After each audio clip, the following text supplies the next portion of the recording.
गुलाबराव देवकरांचा 3 मे रोजी राष्ट्रवादीमध्ये प्रवेश होणार आहे। देवकरांच्या प्रवेशावरून गुलाबराव पाटलांनी हल्लाबोल केलाय। देवकर कशासाठी जात आहेत हे सर्वांना माहिती आहे असं गुलाबराव पाटलांचं म्हणणं आहे। अजितदादा घोटाळेबाजांना पक्षात घेत असल्याचा टोला गुलाबराव पाटलांनी लगावलाय। अजितदादांना नंतर आपली चूक लक्षात येईल असं वक्तव्य देखील गुलाबराव पाटलांनी केलंय।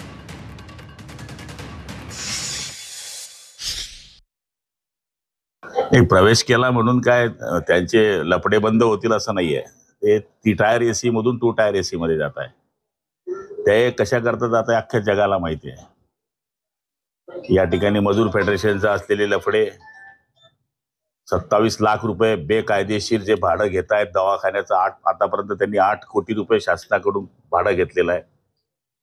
ते भाडं चालू राहावं याच्याकरता ते जात आहेत।